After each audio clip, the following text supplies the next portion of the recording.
Bismillah ar-Rahman ar-Rahim. In the name of Allah, the Compassionate, the Most Merciful. To all of our viewers out there, Assalamu alaikum wa rahmatullahi wa barakatuhu. May the peace and blessings of Allah be upon all of you. And thank you for joining us again in the rational, the intersection of faith and reason with our guest here, Dr. Jaffar, Sheikh Idris. Dr. Jaffar, Jazakallah khair, and thank you again for being with us here. Sheikh, last time we were speaking about this harmony between Islam and science, and we spoke about the fact that Islam would accept facts, whether they be in revelation or in creation. And he said that Islam is open to accepting scientific claims so long that proper evidence were used in the process. And after this, we spoke about the different theories and what have you. And now we're going to be talking about the philosophy of this Islamic science. Our main problem is, in fact, with the philosophy. It is not with the method, it's not with the individual fact, it is not with theories. Our problem is with the philosophy of science. What do we mean by philosophy? We mean the system of belief, a system of belief that is made like a framework within which science is put.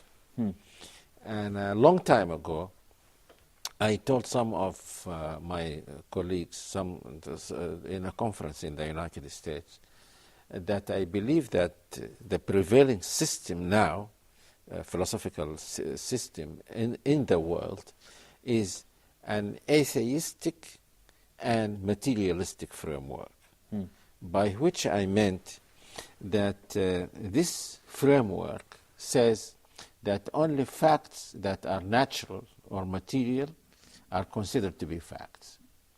As a scientist, Sheikh, isn't that what a scientist would expect and accept? It is because of this philosophy.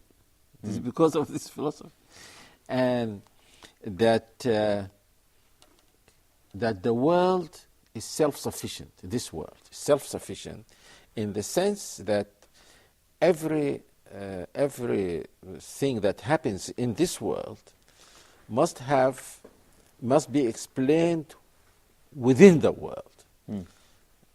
This is a natural phenomenon. It must be explained by another phenomenon. Any invocation of something outside the world, especially if it is God or so, makes the statement or the explanation unscientific. Now, so this philosophy does not have God in mind as part of its framework. Even if you are a believer, when you do science, you must assume this atheistic position. And of course, this is not something that is demanded by the method. Neither is it part of science. It is a framework within which science is put. Many people don't know this. Many people. It is some of the people who are called philosophers of science. They know this. I will give, inshallah, an example of that. So nothing outside this world should be invoked to explain something inside the world. So religion is ruled out by definition. I told some of them, I said, now you say there is a conflict between religion and science, but you created the conflict. When you defied science in such a way as not to have any place for religion inside it, and then you blame religion for not being scientific. That is not fair. So was that a reaction in Western philosophy to the fact that the harmony that we see in Islam between science and religion was not necessarily there? It could be, but my interest was not in why this was claimed. I am just stating a fact that this is what is called now the philosophy of science. And this philosophy is so influential that I think it is behind the insistence of many of the scientists on atheism. They don't want to see anything in the world that points to a creator, because this is against this framework, because the framework is atheistic. So they don't want anything to interfere with this and say, no, it should not be atheistic because there is a creator. And therefore, they can go to the extent of denying anything, even if there is what you might call scientific evidence for it. Yeah, for example, I give the example of praying and rainfall. We as Muslims, as believers in the Creator, and even some other people, I was surprised when I was in the United States to find that some Christians do the same. They pray so that rain may fall. So, if a scientist sees this happening 5 times, 10 times, 100 times, he sees people praying, rainfall, he will not consider this as an explanation of rain falling. Why? Because in his system, he cannot link this with this. There is no link. You are linking it because you believe that there is a creator and everything is in his hands. You pray to him, you ask him to send rain. He sends rain. And there can be an explanation for the falling of rain from these clouds and so on, so on. But he doesn't see any link between this praying and the rain that took place. Rainfall. He has to say that this is just by chance that, and so on. So this is our problem with the philosophy of science. There was recently, and this is not just something theoretical. I give you an example. Someone, when I was in the United States, I read this book called Darwin's Black Box. Darwin's Black Box. This was a professor of microbiology. He's Catholic, I think. Now, this professor said that these these microorganisms were not known at the time of Darwin. So for Darwin, they are a black box. Now, then he made the further claim that the theory of Darwinian theory of evolution cannot be applied to them. Why? Because no part of them develops. They do not start as when things develop. They start. There's an initial stage of the thing, then it develops and develops, and the thing is complete. He said that when you look into the nature of these microbiological entities like the cell, you can see that no part of them leads to the other. They are designed, he used the word designed. They are designed from the beginning to serve a certain purpose. Interesting. So they do not evolve. They do not evolve. And he likened this to a mouse trap. That old mouse trap where the mouse gets into to eat something that is inside something like a box, and it falls and so on. He says if you look into this mouse trap, you can see that it was designed to catch these mice, so it doesn't develop. This was his theory, and he called it, and it was called, I think, theory, design or something, and that there must be a designer. So many believers, Christians, liked this idea, and some of them said that this theory must be studied.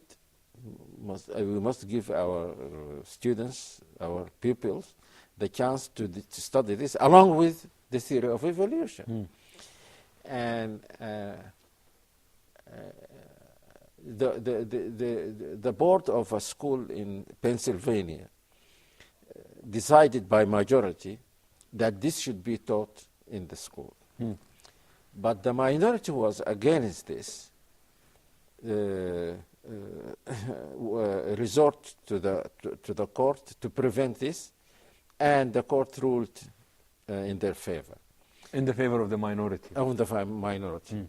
Why? They said that this theory, they consulted so many people and so on, and they decided that this theory is not scientific. Why? Because of what I have just said. Because they said that this theory talks of a designer, and by the designer, this is just another word for God. And no scientific theory should involve something like God to explain something in the world. And this was rejected on the basis that it does not fit within the framework of the philosophy. Because, yes. I'm sorry, but this is really getting very interesting at this point. So please do hold on to that thought until we come back from our break. Please stay tuned, and we will be back soon, inshallah.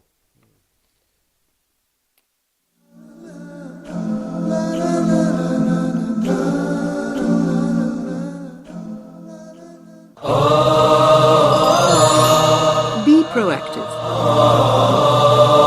How to be proactive in Islam, how to serve our religion, how to serve our life. No, we want them to be proactive in matters that are related to their ummah. The true leader, and this is maybe we need to have this, okay, among us as Muslims. The true leader is the one who creates leaders. So the society at the time of Prophet Muhammad, peace be upon him, gave the chance for the children to blossom. Now who took the reward of this? The initiative of Ali bin Abi Talib. Ali bin Abi Talib took the reward because of his initiative. How long have you been passive? How much time have you lost in your life because of negativity? Learn how to take conscious control over your life. Set your goals and work to achieve them in an Islamic way. If you really love your wife, your children, your parents, your people, then you have to do your utmost. You have to do whatever you can in order to invite them to Islam. We are in need for this reminder. The main point is ikhlas, is sincerity, is what I want to get in the hereafter. Join Sheikh Haytham Al-Haddad and his host, Muhammad Abdurrahim, in this inspiring show.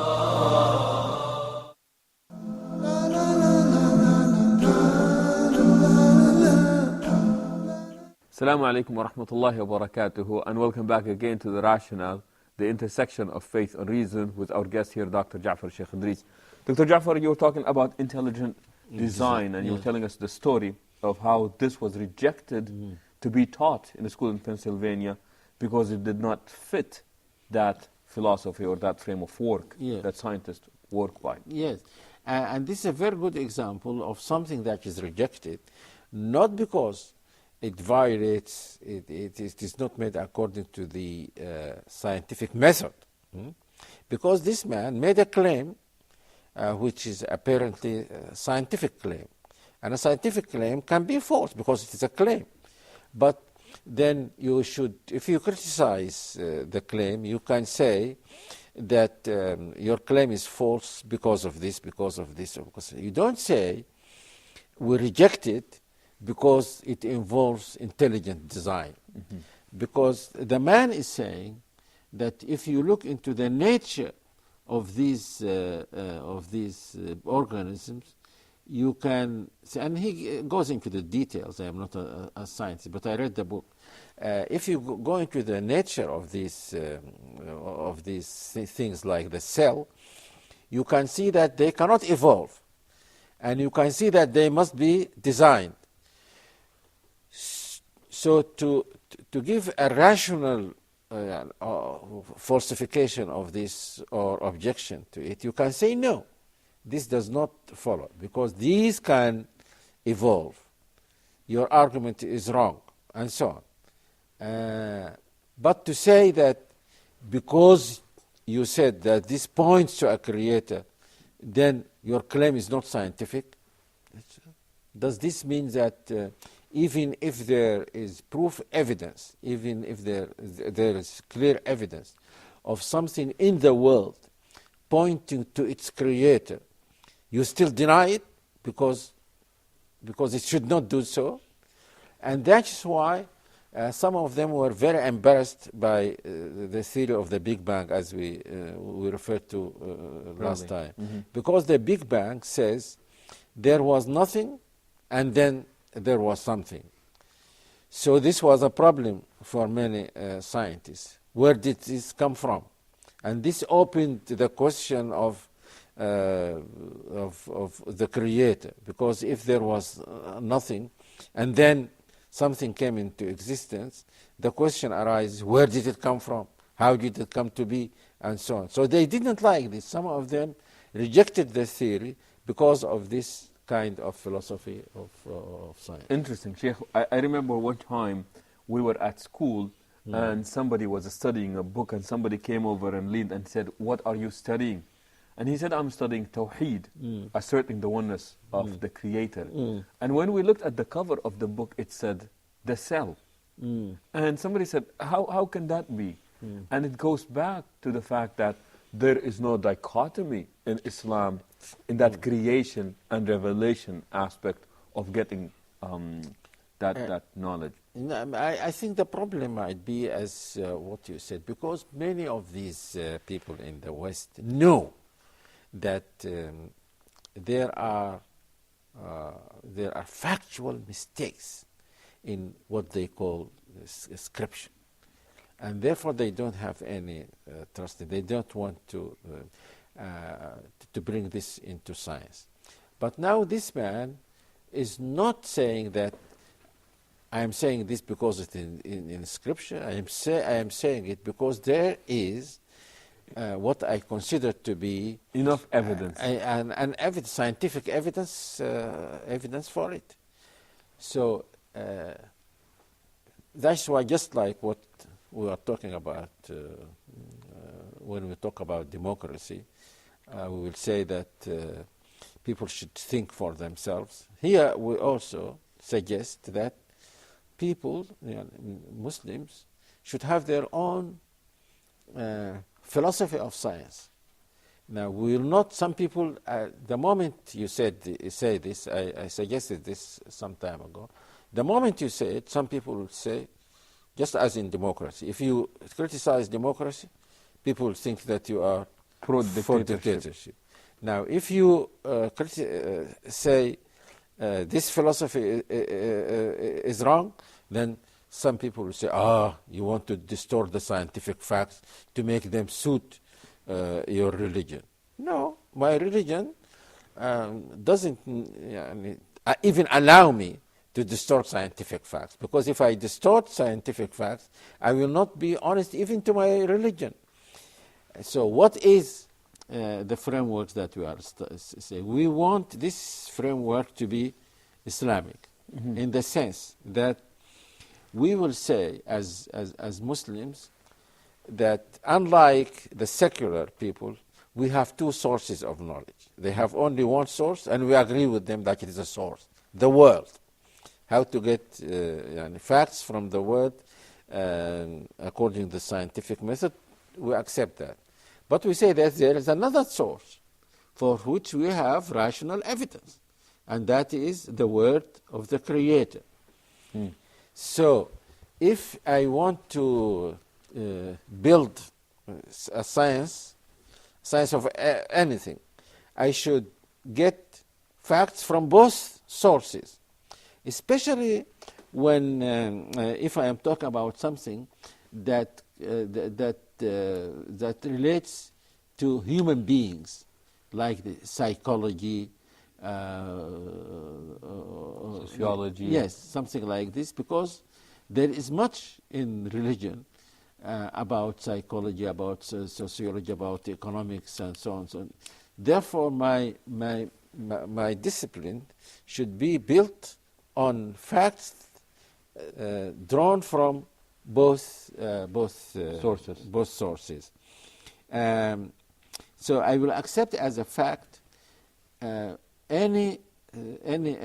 will accept it as a fact, as a true fact, if I find any conclusive evidence for it, either in this source or in that source.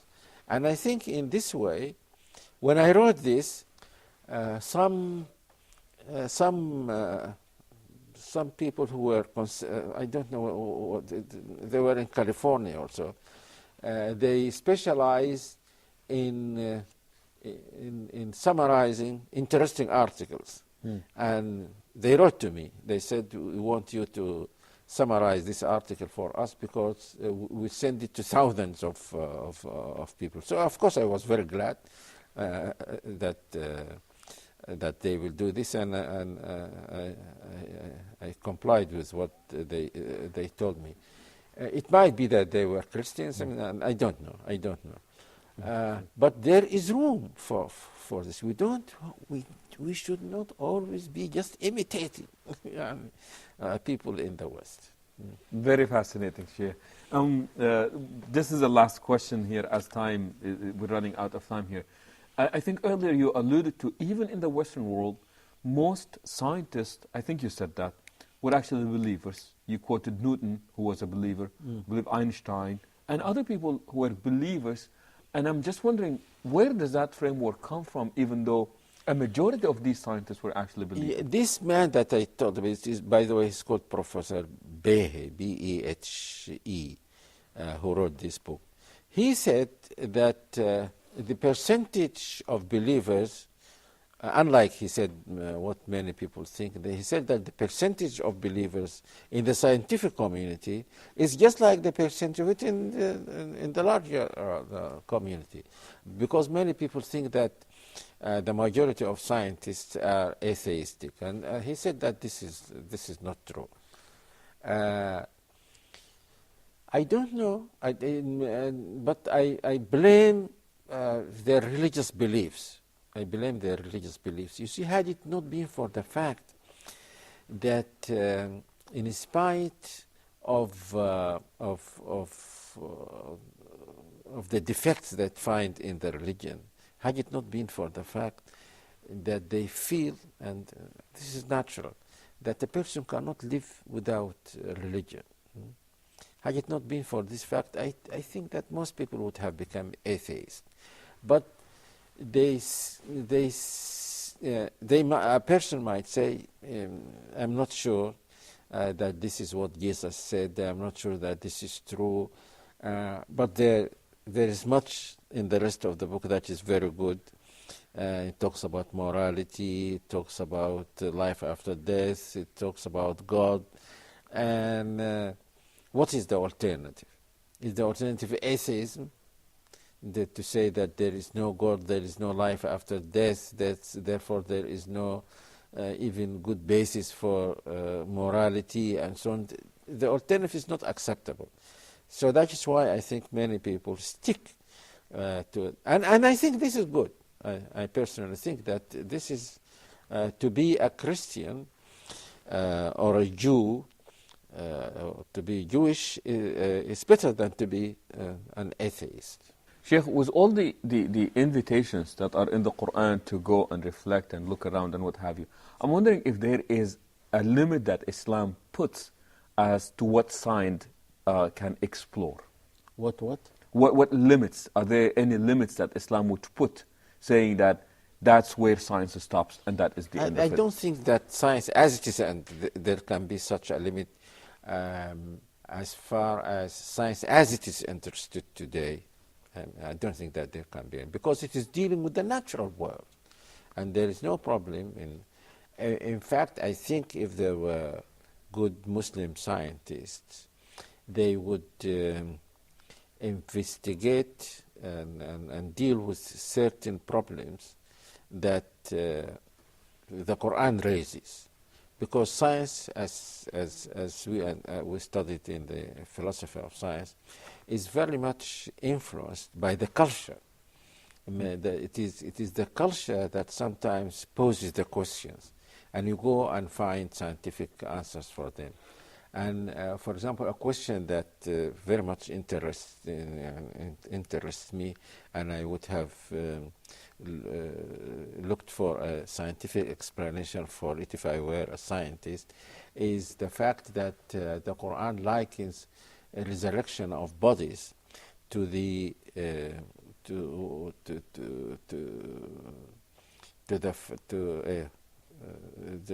something like the resurrection of barren land. Mm-hmm. In what way is this barren land Similar yes, to yes. the... I would to have the- discussed, gone and studied something like this. And there are many similar Well- things, something that happened in history.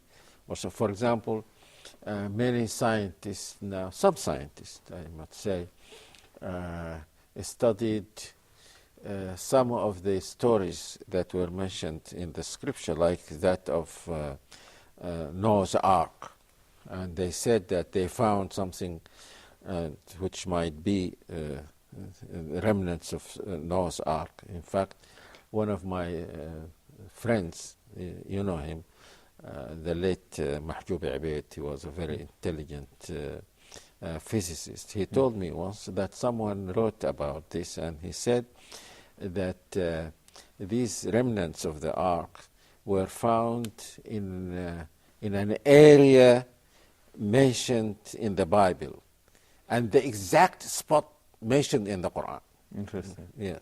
Interesting. So I would have investigated and looked into things like this. Good. Well, we're hoping that some of our viewers out there, Muslim scientists, Yes. have heard this by Sheikh Jaffar and look into some of these answers. Sheikh Jaffar, as always, it's been a pleasure being with you, and thank you for being with us here today. And with this, we come to the conclusion of this part of our program, thanking you for joining us and hoping that you would join us the next time as well. Until then, we say so long and Assalamu alaikum wa rahmatullahi wa barakatuh.